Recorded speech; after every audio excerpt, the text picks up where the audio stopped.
जय भारत, जय स्वर्णकार। आपने अपने इस चैनल को सब्सक्राइब तो ज़रूर कर लिया होगा, नहीं तो कोई बात नहीं, आप अभी भी कर सकते हैं। स्वर्णकार सेतु चैनल में आपका हार्दिक स्वागत है। आज हमारे सामने दो युवा प्रतिभाएं हैं और दोनों युवा प्रतिभाओं के पिताश्री भी साथ में हैं और एक के ससुर जी भी साथ में हैं, जो दोनों ही नामचीन व्यक्तित्व है। हम डॉक्टर महेश जी कड़ेल से मिलना चाहेंगे, जो गायनिक डॉक्टर है और 2.25 लाख बच्चों की सफल डिलीवरी करवाकर एक ऐतिहासिक कार्य किया है। आप जयपुर निवासी हैं, फुलेरा स्थित सरकारी अस्पताल में आप सेवारत हैं। साथ में विकास जी सोनी हैं, आईआईटी खड़गपुर से आपने किया है। दिनेश जी सोनी आईआईटी रुड़की से किया हुआ है और विजय जी सोनी लावट जयपुर निवासी, जो कि पूर्व में पार्षद रह चुके हैं, संघ और बीजेपी से जुड़े हुए हैं, सक्रिय कार्यकर्ता हैं और आप समाज सेवा में भी निरंतर जुड़े हुए हैं। आज हम दो युवाओं से चर्चा करेंगे कि उन्होंने किस प्रकार राजस्थान से आए यहाँ पर और आपने यहाँ आकर जिस शिक्षा के क्षेत्र में आपने जो बीज बोया है और वो अभी छोटी अवस्था में है और वट वृक्ष की ओर आपका सपने हैं। और मुंबई तो माया नगरी है, माया है और माया नगरी में सपना देखना कोई गलत बात नहीं है और ये जज्बा हो तो वो सपने भी बहुत जल्दी पूरे होते हैं। थोड़ा सा आप परिचय दीजिए, मतलब क्या विचार करके आपका मुंबई आना हुआ और आगे की क्या योजना आपकी? नमस्कार सभी को, मेरा नाम विकास सोनी है। मैंने अपना इंजीनियरिंग आईआईटी खड़गपुर से कंप्लीट किया 2010 से 2014 में मैं वहाँ से ग्रेजुएट हुआ और मैं सिविल इंजीनियर हूँ। तो मेरा पहला कैंपस प्लेसमेंट जो था वो पुणे में था।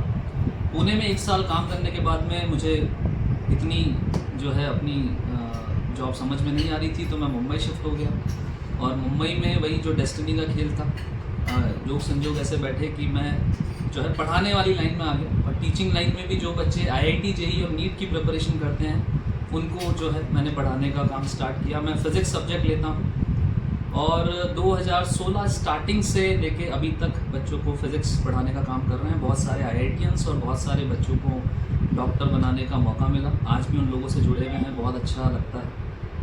शुरू के 5 साल जो है मुंबई का एक बहुत ही प्रतिष्ठित ब्रांड है आईआईटियन स्पेस, वहाँ पे मैंने काम किया, बहुत कुछ सीखा, मैनेजमेंट लेवल पे भी एक मौका मिला।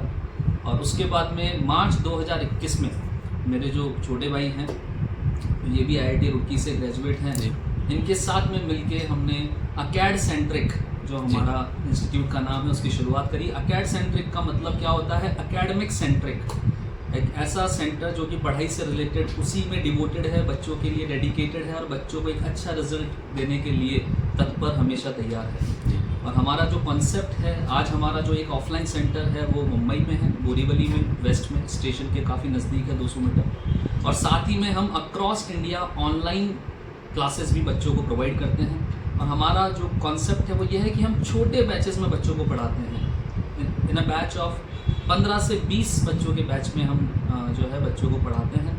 और जो हमारा इंटेंशन है, टारगेट है, जो हम अचीव करना चाहते हैं कि ये सभी बच्चे, मैक्स टू मैक्स बच्चे सेलेक्ट हो जाएं। कोई आईआईटी में चला जाए, कोई एनआईटी में चला जाए, कोई बिट्स पिलानी में चला जाए। जो लोग आईआईटी इंजीनियरिंग फील्ड्स हैं वो ये सारे नाम बिल्कुल जानते होंगे।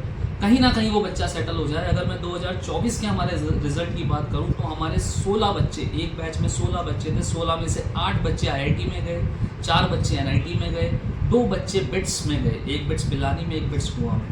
ये हमारा सिलेक्शन रेट है और हम इसी रेट के साथ में आगे बढ़ना चाहते हैं। आज के टाइम पे एजुकेशन बहुत कमर्शलाइज्ड है, 50, 100, 200, 300 बच्चों का भी बैच बनता है, लेकिन क्या उस बैच में पढ़ के आप रिजल्ट दे सकते हैं?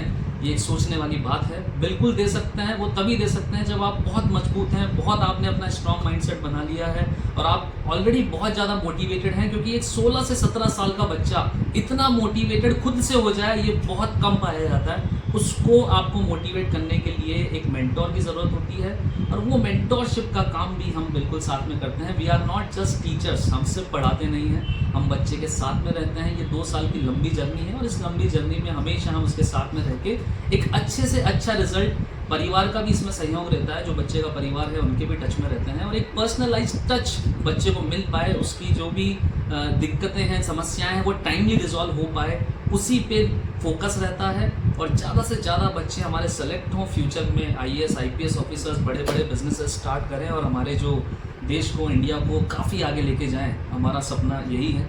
और बिल्कुल ये जो मेरा जीवन है, इनफैक्ट हम दोनों का जीवन है, ये हमने शिक्षा के क्षेत्र में दे दिया है, और आने वाले समय में और भी काफ़ी कुछ दिमाग में हैं चीज़ें जो आपके सामने हम शेयर करते रहेंगे। बहुत सुंदर, बहुत सुंदर। दिनेश जी, आपकी रुड़की से एजुकेशन हुई, बिल्कुल। तो फिर आपने कुछ IT कंपनी में या MNC में जॉब करने का विचार नहीं करके कोचिंग क्लासेस को ही क्यों चुना? तो 2015 में जब मैं कॉलेज से निकला जी। तो मैं एक कंस्ट्रक्शन कंपनी में, मुंबई की कंस्ट्रक्शन कंपनी है जी। तो उसमें मैंने करीब 1.5-2 महीना काम किया। तो क्योंकि मैं बाय डिग्री मैं एक सिविल इंजीनियर हूँ, तो वहाँ काम करने में 2 महीने में काम करने में मुझे समझ आया कि सिविल इंजीनियरिंग शायद मुझे मैं बहुत ज़्यादा इंटरेस्टेड या बहुत ज़्यादा पैशनेट नहीं हूँ उस चीज़ के बारे में।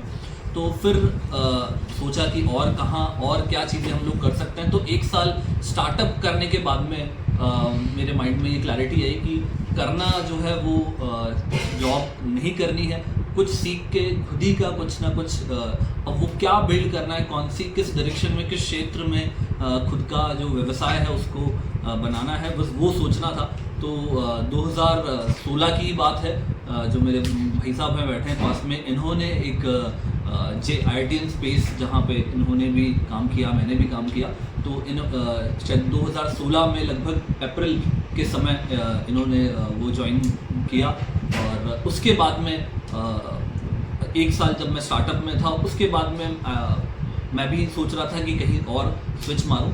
तो जब एजुकेशन इंडस्ट्री के बारे में इंसाइट मिली भैया से भी, और भी जो हमारे फ्रेंड्स थे जो कि ऑलरेडी इस क्षेत्र में थे, ऑलरेडी JEE नीट की तैयारी के हिसाब से, तो फिर मानस हमारा ये बना कि क्यों ना हम, क्योंकि हम दोनों अगर इस इंडस्ट्री में आते हैं, पहले कुछ सीखते हैं, पहले तो क्योंकि टीचर एक अच्छा टीचर बनने के लिए आपको पहले सीखना पड़ेगा, और उसके बाद में उसको इन बिजनेस के तरह आप कैसे उसको और लोगों की भलाई के लिए आप कैसे चला पाए। तो आई थिंक वो फिर हमने धीरे धीरे उस चीज़ में हम आए।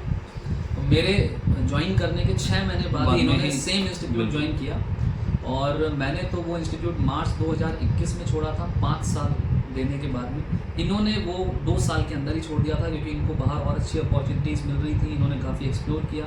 और ये काम स्टार्ट करने के 1 साल बाद ये दिमाग में बिल्कुल क्लियर हो गया था कि करना है, कुछ अपना ही करना है, समाज को देना है, और जितने भी बच्चों को हम ढंग की जगह पहुंचा पाएँ, चाहे वो किसी भी समाज के हों, बिल्कुल हमारा समाज है तो उन पे तो हम, मतलब ऐसा है कि वो तो हमारे अपने हैं, उन पे तो एक्स्ट्रा ध्यान देना ही है, बट हम सर्व समाज के लिए कुछ ना कुछ अच्छा कर पाएँ और समाज को अपनी तरफ से कुछ दे पाएँ। अगर हमारा पढ़ाया हुआ बच्चा जो है एक ढंग की जगह पहुँच जाता है, बहुत बड़ा अफसर बन जाता है, एक अच्छा इंसान बन जाता है, ये बहुत ही बड़ी बात होगी। और उनसे जब हम कनेक्टेड होते हैं, आज मुंबई के जो बड़े बड़े IAS IPS ऑफिसर्स हैं, इनकम टैक्स कमिश्नर हैं, बड़े बड़े डॉक्टर्स हैं, उनके बच्चे ऑलरेडी हमसे पढ़ चुके हैं, ढंग की जगह पे हैं, और वो इतने बड़े लोग हैं, आज भी वो एक सर बोल के हमें बुलाते हैं, और हमें इतना समय दे पाते हैं। सम्मान जो है वो आपको सम्मान, आपको एक जो रिस्पेक्ट भी इस प्रोफेशन में, तो ये सब चीज़ें देखने के बाद में ही, मतलब एक टेम्पररी माइंडसेट के साथ में ये चीज़ स्टार्ट करी थी, लेकिन कब ये परमानेंट बन गया पता ही नहीं चला। और फिर ऐसा था कि अब भाई ये जीवन तो शिक्षा के लिए ही है, जी। और भी चीज़ें हैं दिमाग में, वो बिल्कुल हम समय के साथ में आपके सामने लाते रहेंगे। तो अभी आप 2 तरह के कोर्स यहाँ पर करवाते हैं, JEE और नीट की। जी बिल्कुल।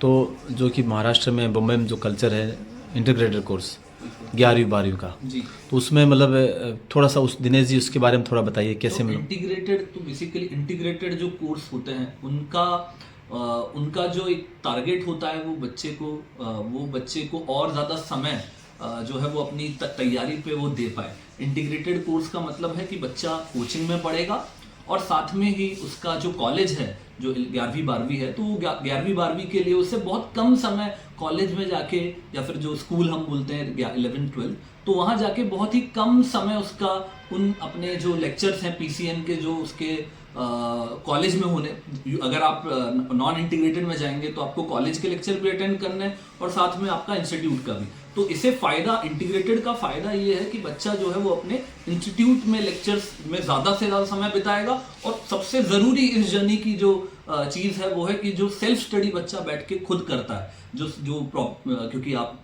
जानते हैं कि जेई जैसा नेशनल लेवल एग्जाम, नीट जैसा नेशनल लेवल एग्जाम, इसमें सबसे ज़्यादा महत्व है कि आप कितनी प्रैक्टिस, जो खुद से आप प्रैक्टिस कर रहे हैं, जो आपको सिखाया जा रहा है, उसकी जो एप्लीकेशन है उनकी आप कितनी ज़्यादा से ज़्यादा प्रैक्टिस कर पा रहे हैं। तो उसका समय बहुत ज़्यादा रिक्वायर्ड है एक बच्चे को। तो बच्चा इंटीग्रेटेड कोर्स में वो अपना जो शेड्यूल है उस शेड्यूल में से काफ़ी समय अपनी सेल्फ स्टडी को दे पाता है। तो ये एक बहुत मेरे हिसाब से बहुत एडवांटेज है, बहुत बड़ा एडवांटेज है इंटीग्रेटेड कोर्सेज का। तो वो हम लोग भी इंटीग्रेटेड कोर्स जो है वो प्रोवाइड करते हैं। हमारा जो एसोसिएशन है, निर्मला कॉलेज कांदिवली ईस्ट का ही कॉलेज है, वहाँ हमारा एसोसिएशन जी। स्वर्णकार समाज के लिए क्या मतलब कुछ मतलब इसमें कोई रियायत या छूट कोई या कोई क्या सहयोग बच्चों के लिए, कुछ मतलब समाज के कोई जरूरतमंद जो विद्यार्थी उनके लिए आपकी कोई योजना कुछ? बिल्कुल बिल्कुल, स्वर्णकार समाज के, हमारे समाज के जो भी बच्चे फ्यूचर में या करंटली इन एग्ज़ाम्स के लिए प्रिपेयर कर रहे हैं और उनको किसी भी तरह की मदद फिजिक्स, केमिस्ट्री, मैथ्स, बायोलॉजी में अगर रिक्वायर्ड है, ऑनलाइन या ऑफलाइन, कुछ बच्चे जो कि मुंबई में और बोरीवली तक ट्रैवल कर सकते हैं, हमारे सेंटर तक आ सकते हैं। हम उनके लिए हमेशा तैयार हैं और उनकी मदद के लिए हमेशा तैयार हैं। अगर आप एक फ़ीस स्ट्रक्चर की बात करें कि फ़ीस स्ट्रक्चर जो भी हमारा है, तो एक बाकी लोगों के लिए जो है डेफिनेटली हमारे समाज के लिए उस फीस स्ट्रक्चर को भी हम ध्यान में रखेंगे और उनको उसमें ज़्यादा से ज़्यादा स्कॉलरशिप मिल पाए, उनके ऊपर बर्डन कम से कम हो। और इनफैक्ट अगर बहुत अच्छा मेधावी बच्चा है, पढ़ने वाला बच्चा है, ऐसे बच्चे को तो हम ये भी सोच सकते हैं कि क्यों ना फीस आधी कर दी जाए या उससे भी कम कर दी जाए, क्योंकि एक अच्छे बच्चा जो रिजल्ट दे सकता है उसकी ज़रूरत आज किसको नहीं है, हर एक इंस्टीट्यूट को उसकी ज़रूरत है। बिल्कुल, तो हमें भी ऐसे बच्चे चाहिए जो कुछ कर सकते हैं, लेकिन रिसोर्सेज की वजह से अगर वो कुछ नहीं कर पा रहे हैं तो वी आर ऑलवेज अवेलेबल। अभी भी हम कुछ ऐसे केसेस हैं जो उतने ज़्यादा फाइनेंशियली स्ट्रांग नहीं है, उनके लिए हम ऑलरेडी हम ये कर रहे हैं। अगर मैं आपको एक छोटा सा ही एग्जांपल दे दूं तो हमारे स्टूडेंट्स नो डाउट कुछ ऐसे भी हैं जिनके पिताजी 50 लाख 1 करोड़ सालाना कमाते हैं। तो हमारे पास में स्टूडेंट 1-2 ऐसे भी हैं कि वो पढ़ना चाहते हैं, बहुत इच्छा है, बट पिताजी जो हैं वो ऑटो चालक हैं मुंबई में। तो मुंबई में अगर वो ऑटो चालक हैं तो ये तो हम भी समझ सकते हैं कि भाई फाइनेंशियली वो उतने स्ट्रांग नहीं होंगे, तो उनकी फ़ीस में हमने अच्छी खासी रियायत करी है। और हमारे समाज के भी ऐसे बच्चे हैं जो कि पढ़ना चाहते हैं, सब कुछ है, रिसोर्सेज में कहीं ना कुछ कमी आ रही है, वो बिल्कुल हमसे कनेक्ट हो। हम हर तरह की मानसिक हो, चाहे उनको सहायता चाहिए हो या फिर मोटिवेशन चाहिए हो या फिर आर्थिक उनको लगे कि हमें थोड़ा बहुत इसमें मिले, तो हम उस चीज़ के लिए हमेशा रेडी रहेंगे। जी, बहुत सुंदर। नीट के लिए कोई सफलता के सूत्र कुछ मतलब बच्चों के लिए? बिल्कुल, नीट के लिए अगर देखें तो अगर मैं आपको एक आंकड़ा बताऊं कि हर साल, आज 2024 का ही आंकड़ा ले लेते हैं, हम तो 25 में आज बैठे हैं, 2024 में 25 लाख बच्चों ने नीट एग्ज़ाम के लिए रजिस्टर किया था पूरे इंडिया में, और IIT जेई के एग्ज़ाम के लिए 12.5 लाख लोगों ने रजिस्टर किया था। एक समय था 2016 के टाइम पे, एक समय था जब 16 लाख बच्चे IIT जेई देते थे और 8 लाख बच्चे नीट देते थे। तो ये फिगर जो पहले जेई डबल था, आज नीट डबल हो गया है। और ये आफ्टर कोविड इसलिए आया है क्योंकि आज मेडिकल की चीज़ों की रिक्वायरमेंट समाज में बहुत ज़्यादा है। कोविड ने हमको ये बता दिया है कि मेडिकल सिस्टम के लिए वी नीड गुड पीपल, हमें अच्छे लोगों की, सक्षम लोगों की ज़रूरत है। और बच्चों का जो ये सपना है ये उनको मोटिवेट कर रहा है कि नहीं, हमें भी एक अच्छा डॉक्टर बनना है। इसलिए कंपटीशन बहुत ज़्यादा हो गया है। 25 लाख लोग होने से क्या हो गया है कि हर बच्चा मेहनत कर रहा है, पूरी लगन से पढ़ाई कर रहा है। तो 720 नंबर का ये एग्ज़ाम होता है। एक समय था जब 720 में से 720 नंबर नहीं लाए जाते थे, लेकिन कोरोना के बाद से हमें ऐसे बच्चे भी दिखने लगे हैं जो पूरे में से पूरे नंबर ला रहे हैं। अगर मैं मुंबई के KEM कॉलेज की बात करूं तो KEM सबसे बड़ा कॉलेज माना जाता है, जहां पे कोविड से पहले 640-650 पे भी एडमिशन हो जाता था। आज उस कॉलेज में 670 पे भी एडमिशन नहीं हो रहा है, 680 पे भी एडमिशन नहीं हो रहा है। कंपटीशन टफ है, लेकिन अगर आप डेडिकेटेडली लगे रहते हैं, आप में वो जुनून है कि मुझे एक अच्छा डॉक्टर बनना है, मुझे गवर्नमेंट सीट ही चाहिए, प्राइवेट सीट के लिए मेरे पास ना तो पैसा है और ना ही मेरा मन है, तो बिल्कुल आप गवर्नमेंट सीट तभी पा सकते हैं जब आप 2 साल लगातार अगर मैं आपको बहुत ही एकदम सिंपल वर्ड्स में समझाऊं तो 24 घंटे दिन के होते हैं। 24 में से 7 घंटे आप सोने के काम में ले सकते हैं। बिल्कुल एक हेल्दी माइंड के लिए 7 घंटे बिल्कुल रिक्वायर्ड हैं। 2 घंटे आप ब्रेकफास्ट, लंच, डिनर और आपका बाथिंग जो भी डे टू डे एक्टिविटी है 2 घंटे आप उनको दीजिए। ये अपने 9 घंटे हो जाते हैं। इसके अलावा आप किसी भी इंस्टीट्यूट को अगर ज्वाइन कर रहे हैं तो मान के चलिए कि 6 घंटे वो इंस्टीट्यूट आपके लेगा ही लेगा, तो ये आपके 15 घंटे हो जाते हैं। मुंबई जैसी जगह में 1 घंटा कम से कम मैं ट्रैवलिंग का मान के चलता हूँ कि आना जाना बहुत कम पकड़ रहे हैं हम हमारे। ये अगर 1 घंटा और हम इसमें जोड़ ले तो ये हमारे 16 घंटे हो जाते हैं। और 1 घंटा हम बच्चों को ये बोलते हैं कि ये जर्नी एक ऐसी है कि बहुत सारे अप्स एंड डाउन्स की जर्नी है। इसमें आपको कभी कभी बहुत एक्साइटमेंट होगा, कभी कभी बहुत लो फील करोगे, मन करेगा कि मैं गिव अप कर देता हूँ, ये तैयारी मुझसे नहीं हो रही है। 1 घंटा आपको हमेशा स्ट्रेस बस्टिंग एक्टिविटी, अब वो एक्टिविटी हर एक इंडिविजुअल की अलग अलग हो सकती है। किसी को क्रिकेट खेल के आराम मिलता है, किसी को चेस खेल के आराम मिलता है, किसी को म्यूजिक सुन के या म्यूजिक गा के आराम मिलता है। 1 घंटे की स्ट्रेस बस्टिंग एक्टिविटी आपको डेली बेसिस पे करनी चाहिए। तो ये 17 घंटे अगर मैं बता दूं, और ये 17 घंटे में आपने वो काम किए हैं जो कि एकदम एसेंशियल है, आपको करने ही पड़ेंगे, आपने इसमें टाइम वेस्ट नहीं करा है। तो अगर आप इसमें काटते हैं तो आप 24 में से 17 आप जब माइनस करते हैं तो आपको 7 घंटे और एडिशनल मिलते हैं। उन 7 घंटे का क्या किया जाए? वो 7 घंटे ही हैं जो आपकी ये 2 साल की जर्नी को और निखारेंगे। और उसमें आपको करनी होती है सेल्फ स्टडी। अगर आप सेल्फ स्टडी नहीं कर रहे हैं, आप सिर्फ इंस्टीट्यूट जा रहे हैं, मतलब मैं बोल सकता हूँ कि रिजल्ट हमें मिलना बड़ा डिफिकल्ट है। आपका सेल्फ स्टडी करना बहुत जरूरी है, प्रॉपर रिवीजन टाइमली करना बहुत जरूरी है, सवाल करते रहना बहुत जरूरी है। सिर्फ और सिर्फ टीचर से पढ़ के समझ में आ गया और मैंने खुद से कुछ नहीं करा, तो ये ऑल इंडिया लेवल के एग्जाम्स हैं। अगर हम बोलें कि 25 लाख लोग नीट का एग्जाम देते हैं तो कितने बच्चे हैं जिनको गवर्नमेंट में एमबीबीएस की सीट मिलती है? मैं डेंटल की बात कर ही नहीं रहा हूँ, एमबीबीएस की सीट जो है वो कुछ हजारों लोगों को, आप बोल सकते हैं 50-60 हजार जो है एमबीबीएस सीट्स हैं उन्हीं को मिलती है। तो कंपटीशन बहुत टफ है, तो उसके लिए मेहनत भी डट के करनी पड़ेगी। और सबसे बड़ी चीज़ है कि आपका एक स्ट्रांग माइंडसेट चाहिए। और अगर आपको अच्छे मेंटोर्स मिल जाएं, अच्छे पढ़ाने वाले मिल जाएं, आपके फ्रेंड्स टाइप ही वो अगर मिल जाएं, तो हमारा भी यही मोटो है कि हमारे सेंटर पे हमारे जितने ही बच्चे हैं वो हमें अपना एक मित्र ही समझे, बहुत ज़्यादा गुरुजी वाली फीलिंग ना लेके आए, क्योंकि आज के समय में वो फ्रेंडली बॉन्ड होना बहुत ज़रूरी है और तभी बच्चा अच्छे से कनेक्ट करता है। हमारे सारे बच्चे हमसे कनेक्टेड हैं, वो हमें किसी भी वक्त व्हाट्सअप कर सकते हैं, किसी भी वक्त कॉल कर सकते हैं, उनके पेरेंट्स हमसे किसी भी वक्त कनेक्ट हो सकते हैं। इस तरह का एक पर्सनलाइज एटमॉस्फेयर हम बनाना चाह रहे हैं और जिसमें हमें काफ़ी अच्छा रिस्पॉन्स मुंबई में यहाँ पे दिख रहा है सभी समाज की तरफ से। बहुत बढ़िया। विजय जी, आपके 2 सफल और IITian जो दोनों पुत्र बम्बई में हैं, सेटल हैं, तो उनकी उपलब्धियों को देखकर आप कैसा फील करते हैं? इनकी उपलब्धियों को देख के मैं मानता हूँ इन दोनों की ही लगन ऐसी थी कि हमारे को तो IIT करना है। हाँ। हम ये को 9th क्लास में पढ़ते थे, उस टाइम 8th क्लास में पढ़ते थे, जब हम बैठे थे बातें चीतें कर रहे थे, मैंने कहा आपको बहुत बड़ा कोई अफसर बनना चाहिए।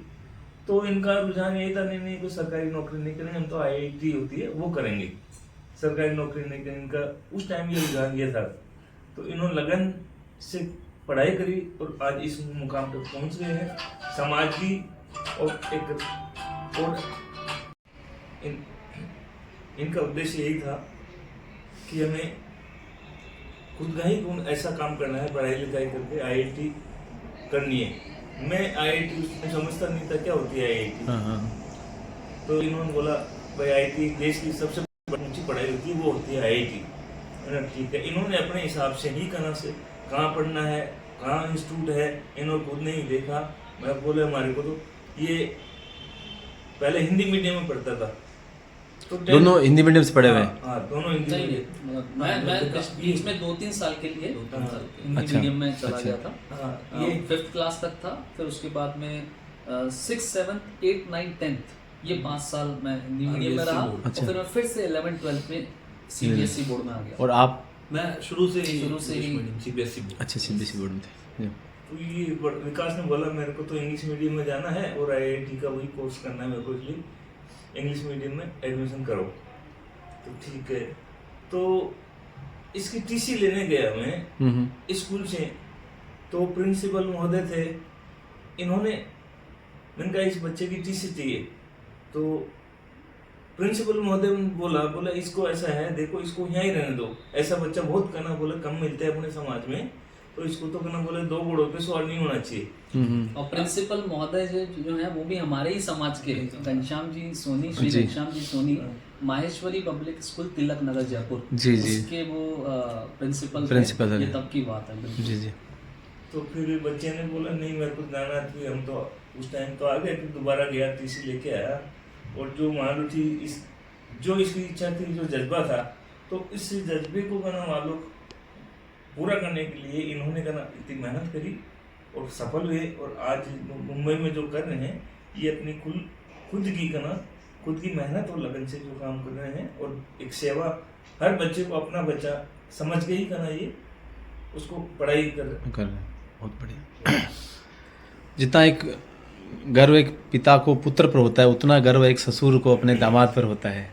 तो डॉक्टर महेश जी, आपको कैसा आपने तो आज इंस्टीट्यूट, शायद पहली बार आप इंस्टीट्यूट में गए हैं, दामाद जी के काम को देखा, तो कैसा फील होता है? सबसे पहले तो एक बात कहना चाहूँगा कि मैंने कभी इनको दामाद माना ही नहीं। तो पुत्रवत ही माना है जी। और उसी तरह से मैंने उनसे रेस्पेक्ट पाया है। जी जी। तो कहीं कोई नहीं। और एक पुत्र के ऊपर, उसकी उपलब्धियों के ऊपर एक पिता को जितना गर्व होता है उतना ही गर्व हो जाए। जी जी। थोड़ा सा, क्योंकि आप बहुत बड़े चिकित्सक हैं और बहुत समय आप मतलब चिकित्सा जगत में दिया है, अभी 3 साल बाद में आप रिटायर भी हो रहे हैं और 30 वर्षों से अधिक आप शायद इस सर्विस में रहे हैं। थोड़ा सा अपना हम चाहेंगे, थोड़ा सा हम और पूरा समाज आपके बारे में थोड़ा जाने। मैं डॉक्टर महेश कड़ेल, पिताजी का नाम अब तो स्वर्गवासी हो गए हैं, डॉक्टर श्रीलाल सुमन के नाम से, जिन्होंने शिक्षा जगत को बहुत कुछ दिया है। और उन्हीं से प्रेरित होकर मैंने एक कोई NCERT की तरफ से एग्ज़ाम होता है, जी जी, उसको क्लियर करने के बाद में मैंने पिलानी से अपना 10+2 किया था गवर्नमेंट की तरफ से ही जी। और फिर मेरे पास दोनों सब्जेक्ट्स थे, तो मेरा राजस्थान PMT, राजस्थान PET और IIT, उस समय रुड़की अलग ही कॉलेज हुआ करती थी। अच्छा। तो तीनों एग्ज़ाम्स में मेरा सिलेक्शन हो गया था, लेकिन पिताजी की इच्छा थी कि मैं समाज सेवा में जाऊं, तो मुझको मेडिकल साइड में ज़्यादा उन्होंने इंटरेस्ट रखा कि अभी मेडिकल साइड में जाऊं। तो वैसे तो मैंने जोधपुर में इलेक्ट्रॉनिक्स एंड कम्युनिकेशन ब्रांच में मैंने ज्वाइन कर लिया था, लेकिन वापस से छुड़वा कर और फिर SMS मेडिकल कॉलेज जयपुर, उसमें एडमिशन दिलवाया। वहाँ से MBBS करने के बाद कुछ समय किसी पारिवारिक परिस्थितियों की वजह से मैं आउट ऑफ मेडिकल साइड रहा, लेकिन उसके बाद 7 साल बाद वापस से इसी साइड में आकर और वापस से मेहनत करके और गवर्नमेंट सर्विस ज्वाइन की। तो कुछ समय बाद एग्ज़ाम्स देकर MS किया मैंने। जी।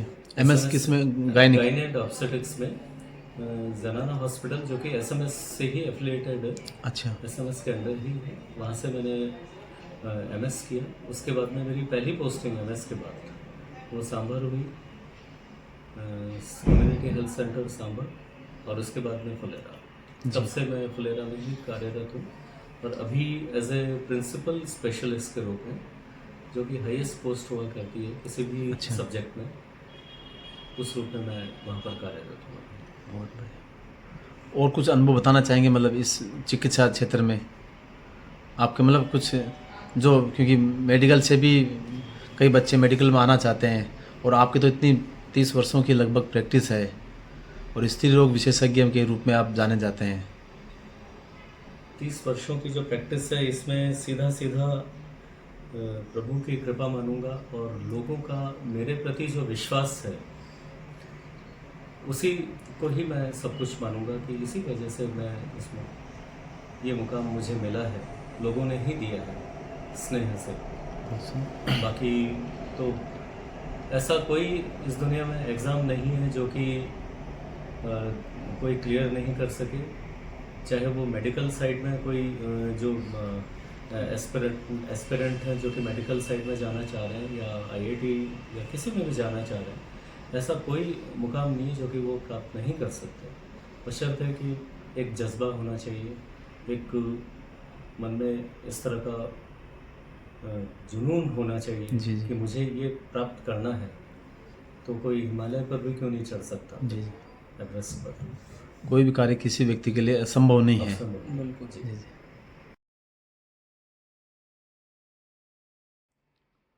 हमारे साथ अनुराधा जी कड़ेल जुड़े हैं, विकास जी सोनी की पत्नी और डॉक्टर महेश जी कड़ेल की सुपुत्री।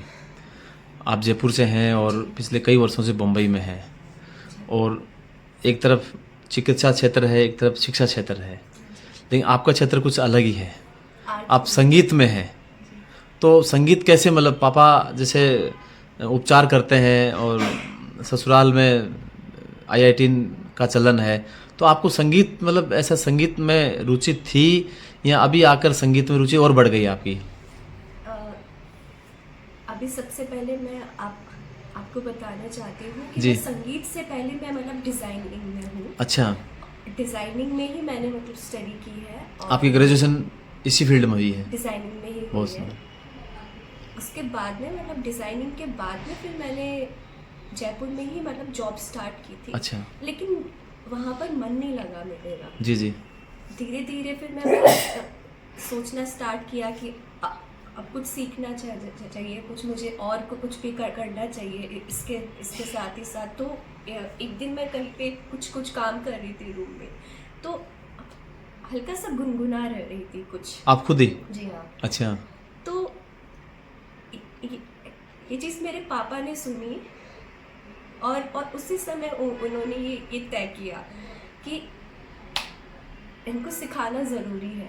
जब आप कोई स्कूल में थे आप उस समय? सीख सकती है ये। उस समय स्कूल की पढ़ाई कर रहे थे? जी नहीं, ग्रेजुएशन कर चुके थे? हो चुकी अच्छा। थी, हाँ जी।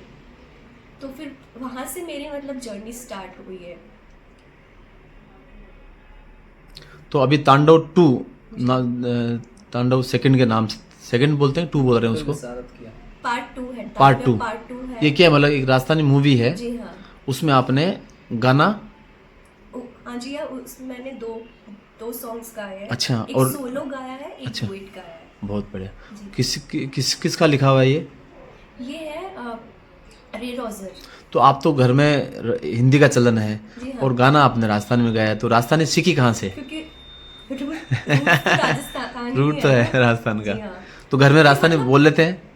घर में राजस्थानी बोलते बोलते नहीं नहीं। है, पर मतलब सुनते हैं, बोलते हुए सुन, पब्लिक से सुन सुनते कर हैं। आपने? हाँ, सबको सुनते हैं कि अच्छा ये वर्ड यू बोला जाता है। हाँ, हाँ, हाँ। ये यू बोला जाता है।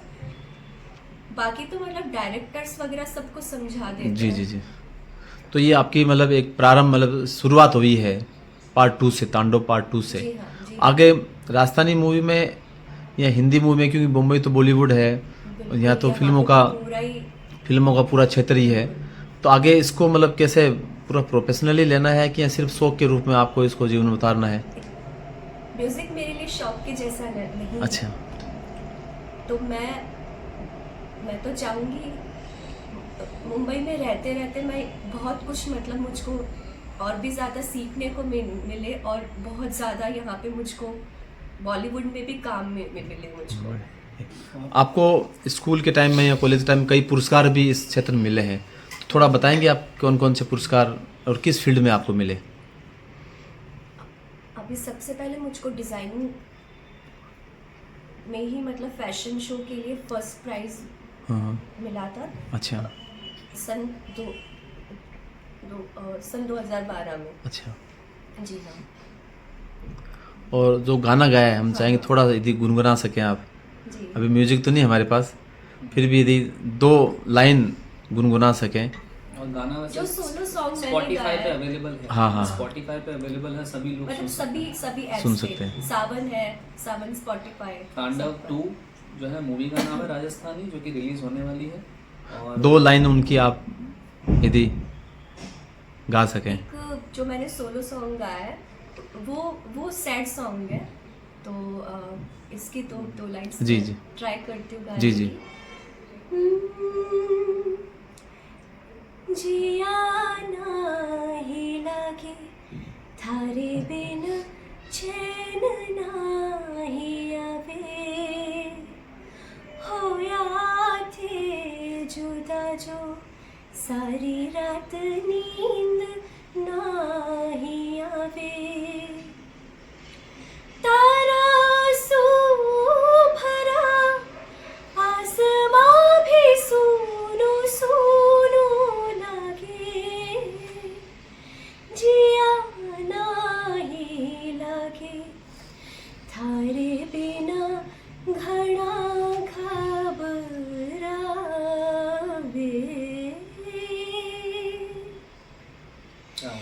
याद आवे बात थारी, चैन नाही आवे, भूली ना जावे बात थारी, झील जैसी लागे,